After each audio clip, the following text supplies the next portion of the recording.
आज का पहला प्रश्न है कि निम्नलिखित में से किसने कोशिकाओं की खोज की थी।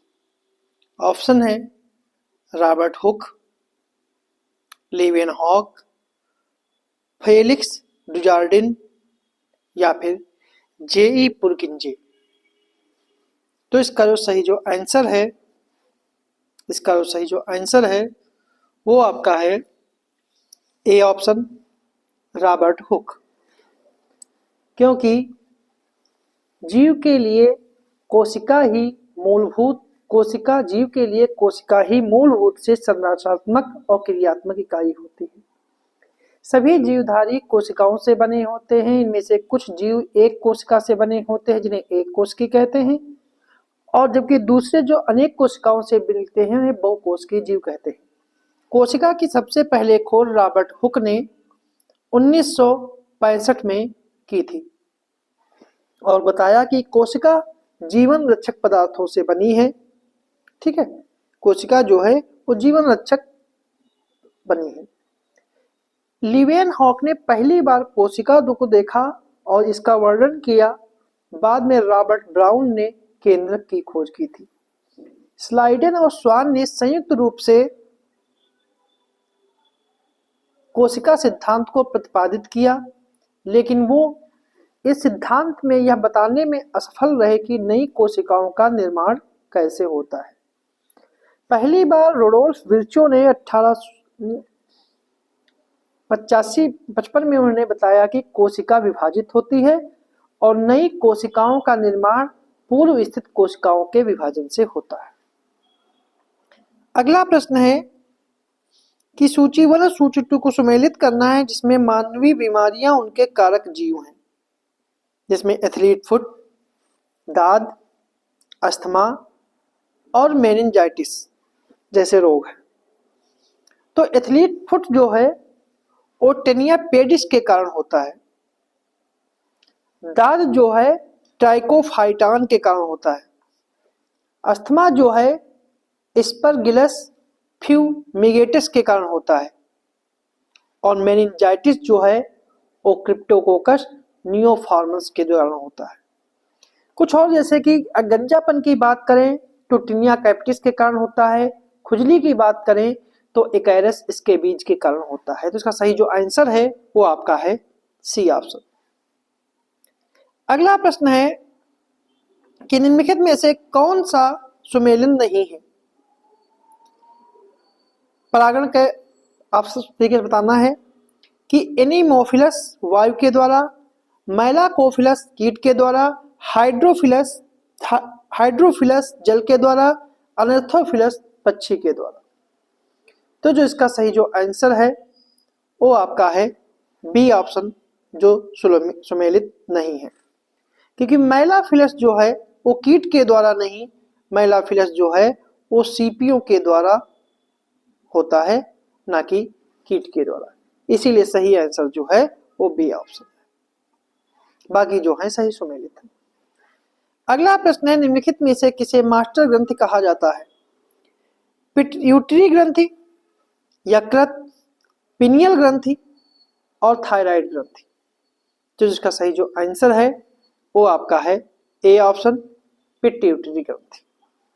पिट्यूटरी ग्रंथि जो है इसी को पीयूष ग्रंथि भी कहते हैं। पीयूष ग्रंथि मस्तिष्क के आधार में एक छोटी ग्रंथि होती है जिसे मास्टर ग्लैंड कहते हैं, क्योंकि यह शरीर में कुछ महत्वपूर्ण हार्मोन्स का संश्लेषण करती है। ठीक है, मस्तिष्क और पिट्यूटरी ग्रंथि मिलकर न्यूरो एंडोक्राइन सिस्टम का निर्माण करती हैं और यह प्राणी लगातार ग्रंथियों और अंगों की निगरानी करती है ताकि यह निर्धारित किया जा सके कि उनको कार्यों को नियंत्रित करने वाले रासायनिक संदेश यानी हार्मोन्स को भेजा जाए या रोका जाए। अगला प्रश्न है निम्नलिखित में से एग्लूटिनेशन की प्रक्रिया है कैंसर के इलाज की, रक्त समूह निर्धारित करने की प्रक्रिया, एंटीजन एंटीबॉडी एक साथ चिपकना या मूत्रवर्धक हार्मोन को स्रावित करना। तो जो इसका सही जो आंसर है वो आपका है सी ऑप्शन, एंटीजन और एंटीबॉडी का एक साथ चिपकना। एंटीजन एंटीबॉडी जनरेटर है, यह वह पदार्थ है जो प्रतिरक्षा प्रतिक्रिया उत्पन्न करता है। रासायनिक रूप से एंटीजन आमतौर पर प्रोटीन या न्यूक्लिक एसिड, बड़े पॉलीसैकेराइड या बड़े लिपोप्रोटीन कॉम्प्लेक्स होते हैं। एंटीबॉडीज बाहरी एजेंटों पर आक्रमण करती है, किसी बाहरी पदार्थ की प्रतिक्रिया में एंटीबॉडी का उत्पादन होता है। अगला प्रश्न है, सूची 1 और सूची 2 को सम्मिलित करना है कि पौधों के रोग और उनके कारण, जैसे आलू का विल्ट रोग, चावल का ब्लाइट रोग, सेब में फायर ब्लाइट रोग और बीन ब्लाइट रोग। ठीक है, तो इनके बारे में बताना है कि कौन सा सही जो है वो सही सुमेलित है। तो इसका सही जो आंसर है, आलू का विल्ट रोग जो है वो सीडोमोनास सोलाने सीरम के कारण होता है। ठीक है, चावल में ब्लाइट रोग जेंथोमोनास ओरिजे के कारण होता है। सेब में फायर ब्लाइट रोग इनेवेनिया के कारण होता है और बीन ब्लाइट रोग जो है वो जेंथोमोनास फिजियोली के कारण होता है। अगर कुछ अन्य की बात करें तो साइट्रस फलों में कैंकर रोग जो होता है वो जेंथोमोनास सिट्री के कारण होता है। आलू का स्कैब रोग स्ट्रेप्टोमाइसिस स्कैब के द्वारा होता है और फलों में क्राउन गैल रोग एग्रोबैक्टीरियम टूम्फेसियंस के कारण होता है। तो इसका सही जो आंसर है वो ए ऑप्शन है। अगला प्रश्न है, अफीम पोस्ता के पौधे का वैज्ञानिक नाम है। Triticum aestivum, Papaver somniferum, Oryza sativa, Labeo rohita. तो इसका कौन सा वैज्ञानिक नाम है? तो जिसका सही जो आंसर है वो आपका है बी ऑप्शन, पापावेर सोमनिफेरम। ठीक है, इसका उपयोग की अगर बात करें तो अफीम पोस्ता के रस से प्राप्त अफीम का उपयोग सर्दियों में दर्द निवारक, शामक, मार्फिन, कोडीन और हीरोइन सहित अनेक नशीलों पदार्थों के उत्पादन में किया जाता है। इसका औषधि के रूप में गंभीर दर्द को कम करने, खांसी के उपचार में और नींद को प्रेरित करने के लिए किया जाता है। अगला प्रश्न है, ठगी का दमन किसके शासनकाल में हुआ? William Bentinck, Lord Hastings, Lord Dalhousie या लॉर्ड एमहर्स्ट? तो जो इसका सही जो आंसर है वो आपका है A option, Lord William Bentinck. William Bentinck ने कंपनी के एजेंट जनरल एफसी स्मिथ को ठग के मुद्दे को संबोधित करने के लिए मालवा और नर्मदा क्षेत्रों में नियुक्त किया, जबकि स्लीमैन ने उनके डिप्टी के रूप में काम किया था। इसके बाद 1835 में ठगी और डकैती विभाग की स्थापना की गई और साथ ही स्लीमैन के नेतृत्व में इसके संचालन का क्षेत्र हैदराबाद था उत्तर में अवध तक विस्तृत किया गया। 1833 में चार्टर एक्ट के द्वारा बंगाल के गवर्नर जनरल का पद भारत के गवर्नर जनरल में परिवर्तित हो गया और विलियम बेंटिक भारत का पहला गवर्नर जनरल बना। लॉर्ड हेस्टिंग्स की बात करें तो लॉर्ड हेस्टिंग्स का कार्यकाल जो है 1813 से 1823 तक था। इसके शासनकाल की प्रमुख घटनाएं आंग्ल नेपाल युद्ध 14 से 16 1800, सुगौली की संधि 1816, तृतीय आंग्ल मराठा युद्ध 1817 से 1819 और रैयतवाड़ी व्यवस्था की स्थापना का वर्ष 1820। ये लॉर्ड हेस्टिंग्स के शासनकाल की मुख्य रूप से घटनाएं थी। अगला प्रश्न है, निम्नलिखित में से किसने मद्रास प्रेसिडेंसी में स्वदेशी आंदोलन का नेतृत्व किया? स्वदेशी आंदोलन का नेतृत्व किया। ऑप्शन है सैयद हैदर रजा, चिदम्बरम पिल्लई, सी राजगोपालाचारी या फिर बाल गंगाधर तिलक। जो इसका सही जो आंसर है वो आपका है बी ऑप्शन, चिदम्बरम पिल्ले। 1905 में वायसराय कर्जन ने बंगाल का विभाजन किया और इसके विरोध में स्वदेशी आंदोलन का प्रारंभ हुआ 7 अगस्त 1905 को। यह आंदोलन कई राज्यों में सक्रिय हुआ और मद्रास प्रेसिडेंसी में इसका नेतृत्व जो है वो चिदम्बरम पिल्ले ने किया। अगला प्रश्न है, निम्नलिखित में से किसने महार सत्याग्रह का नेतृत्व किया था? महात्मा गांधी, जवाहरलाल नेहरू, B.R. अम्बेडकर और वल्लभ भाई पटेल। तो इसका सही जो आंसर है वो आपका है C option, B.R. Ambedkar. B.R. Ambedkar ने इस आंदोलन का नेतृत्व किया और इस आंदोलन का मुख्य उद्देश्य जो था वो जाति आधारित भेदभाव की चुनौती को समाप्त करना था। अगला प्रश्न है, भारतीय राष्ट्रीय कांग्रेस के पहले गैर भारतीय अध्यक्ष थे? William Wedderburn, Henry cotton, Alfred web या फिर जॉर्ज यूले। तो जो इसका सही जो आंसर है वो आपका है डी ऑप्शन, जॉर्ज यूले। अगर बात की जाए कि कौन कौन जो हैं वो कांग्रेस के गैर भारतीय अध्यक्ष रहे हैं, तो इसमें सबसे पहला नाम आता है जॉर्ज यूले का, जिन्होंने 1888 में अध्यक्षता की। दूसरा नाम आएगा विलियम वेडरबर्न, जिन्होंने 1889 की अध्यक्षता की। तीसरा है अल्फ्रेड वेब, जिन्होंने 1894 की अध्यक्षता की। और हेनरी कॉटन 1904 और एनी बेसेंट 1917 की अध्यक्षता की। अगला प्रश्न है, भारतीय राष्ट्रीय कांग्रेस के संदर्भ में निम्नलिखित कथनों पर विचार करें कि कौन सा कथन सही है। कि एकमात्र सत्र जब महात्मा गांधी ने भारतीय राष्ट्रीय कांग्रेस के अधिवेशन की अध्यक्षता की थी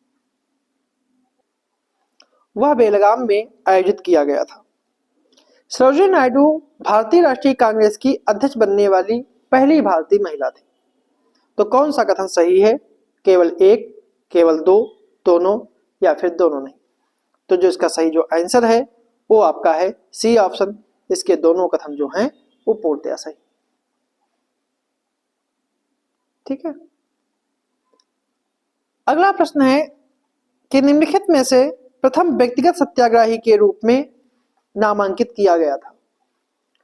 जवाहरलाल नेहरू, विनोबा भावे, सुभाष चंद्र बोस, वल्लभ भाई पटेल।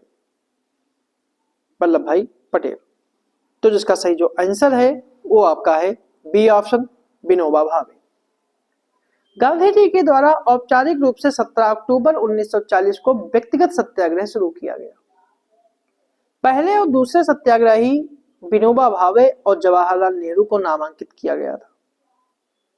पहले सत्याग्रही विनोबा भावे थे, दूसरे सत्याग्रही जवाहरलाल नेहरू थे और तीसरे सत्याग्रही ब्रह्मदत्त तिवारी थे। और जो व्यक्तिगत सत्याग्रह था यह शुरू जो हुआ था 17 अक्टूबर 1940 से शुरू हुआ था। ठीक है।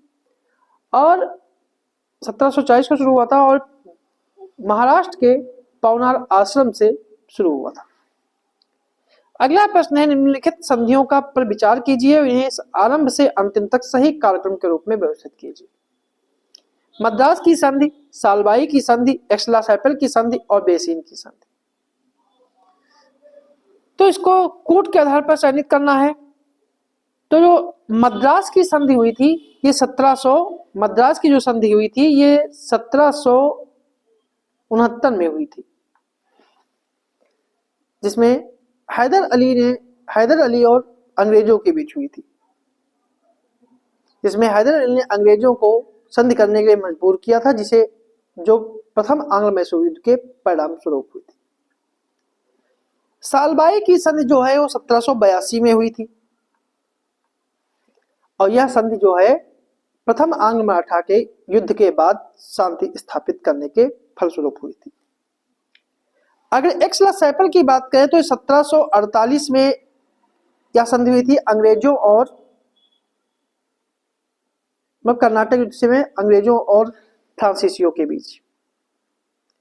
ठीक है। और मुख्य देश जो था यूरोप में फ्रांसीसियों अंग्रेजों के बीच शत्रुता समाप्त करना था, 1748 में हुई थी। और बेसिन की संधि की बात करें तो ये 1802 में हुई थी मराठों और अंग्रेजों के बीच। तो इसका सही क्रम जो आएगा वो आपका है बी ऑप्शन। बी ऑप्शन जो है इसका सही आंसर है। अगला प्रश्न है, देव समाज की स्थापना की गई थी राधाकांत देव के द्वारा, केशव चंद्र सेन के द्वारा, शिव नारायण अग्निहोत्री के द्वारा, या फिर एमजी रानडे के द्वारा। तो जो इसका सही जो आंसर है वो आपका है सी ऑप्शन, शिव नारायण अग्निहोत्री के द्वारा। देव समाज की स्थापना जो है वो 1887 में लाहौर में शिव नारायण अग्निहोत्री द्वारा की गई थी। ठीक है, और शिव नारायण अग्निहोत्री ने भी बाल विवाह का विरोध किया था, बाल विवाह का विरोध किया था। अगला प्रश्न है, दिसंबर 2023 में प्रधानमंत्री ने कितनी वंदे भारत ट्रेनों का उद्घाटन किया था? 3, 4, 5 और 6। तो इसका सही जो आंसर है, वो आपका है डी ऑप्शन 6,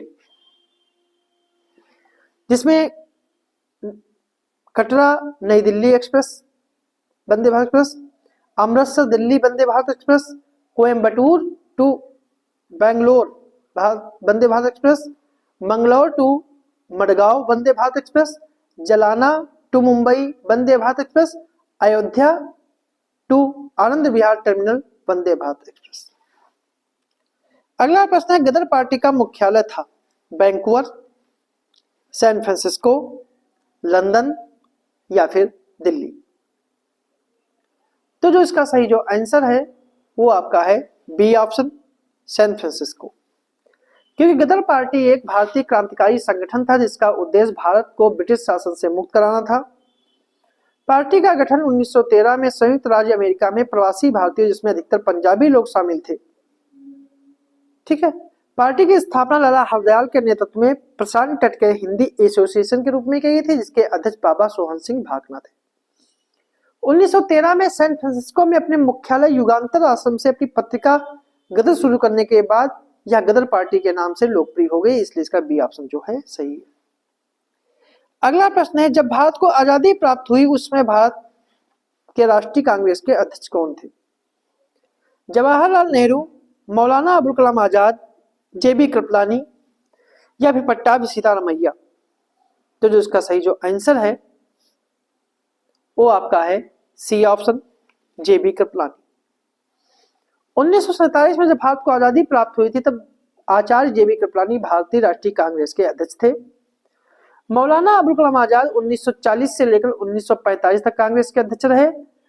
पट्टाभी सीतारामैया 1948 में कांग्रेस के अध्यक्ष थे और जवाहरलाल नेहरू 1929 में भारतीय राष्ट्रीय कांग्रेस के लाहौर अधिवेशन के अध्यक्ष थे, जहां उन्होंने पूर्ण स्वराज की मांग की थी।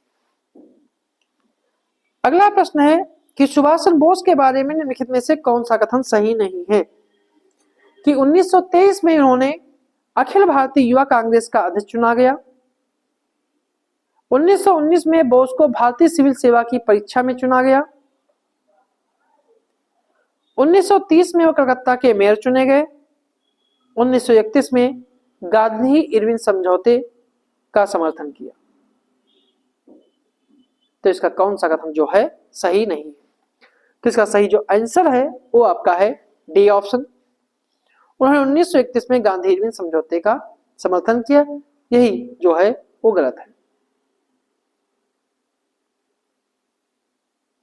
ठीक है, ये जो है गलत है और उन्होंने गांधी इरविन समझौते का जोरदार विरोध किया था। अगला प्रश्न है कि विश्वविद्यालय अधिनियम पारित किया गया था 1901, 1902, 1903 या फिर 1904? तो जो इसका सही जो आंसर है वो आपका है डी ऑप्शन, 1904, क्योंकि 1902 में लॉर्ड कर्जन के कार्यकाल के दौरान शिक्षा पर एक समिति की स्थापना की गई जिसे रैले आयोग कहा गया। रैले आयोग की सिफारिशों के आधार पर 1904 में विश्वविद्यालय अधिनियम पारित किया गया, इसीलिए इसका डी ऑप्शन जो है सही है। तो ये थे हमारे आज के कुछ प्रश्न।